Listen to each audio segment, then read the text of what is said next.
Buat julung kalinya, Kementerian Perdagangan Dalam Negeri dan Hal Ehwal Pengguna telah menganjurkan Anugerah Perdagangan Dalam Negeri APDN tahun 2020 bagi menghargai peranan penting yang dimainkan oleh pemain industri sebagai barisan hadapan ekonomi domestik. Sebanyak 25 kategori anugerah telah disampaikan oleh Perdana Menteri Datuk Seri Ismail Sabri Yaakob dalam APDN 2020 yang berlangsung di Kuala Lumpur Convention Centre pada malam Selasa 23 November. Kategori meliputi pengusaha kecil dan sederhana, anugerah kedai harga patut, franchise, jualan langsung, peruncitan, e-dagang, media dan stesen minyak. Anugerah tersebut diharap dapat menjadi pemangkin serta motivasi kepada barisan hadapan ekonomi agar bekerja dengan lebih gigih dan penuh kesungguhan pada tahun yang mendatang. Ianya juga diharapkan dapat menggerakkan sektor peruncitan untuk kembali memberi sumbangan signifikan kepada pencapaian sektor perkhidmatan negara. Saya ingin merakamkan ucapan tahniah dan penghargaan kepada KPDN HEP yang buat pertama kalinya menganjurkan majlis anugerah khusus bagi meraihkan dan mengiktiraf pencapaian industri di sektor perdagangan pengedaran seperti peruncitan, pengedaran perusahaan mikro, kecil dan sederhana, franchise, jualan langsung dan e-dagang.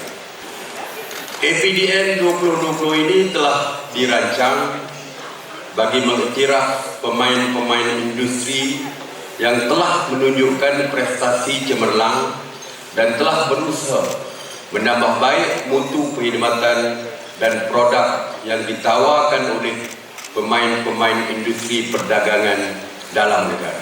Turut hadir Menteri Perdagangan Dalam Negeri dan Hal Ehwal Pengguna Datuk Seri Alexander Natalinggi dan Menteri Wilayah Persekutuan Datuk Seri Syahidan Kasim. Pada majlis tersebut, Perdana Menteri turut menyampaikan 5 anugerah perdana. Kategori PKS dimenangi oleh syarikat Fatihah Frozen Foods Sdn Berhad yang mendapat anugerah SKU Produk Terbaik. Kategori peruncitan dimenangi oleh Maidin Muhammad Holdings Berhad yang menerima anugerah penyertaan terbaik. Kategori e-dagang dimenangi oleh Lazada Malaysia yang menerima anugerah pengendali pasar dalam talian terbaik. Kategori franchise dimenangi oleh Global Art and Creative Sdn Berhad yang menerima anugerah franchise terbaik dalam negara.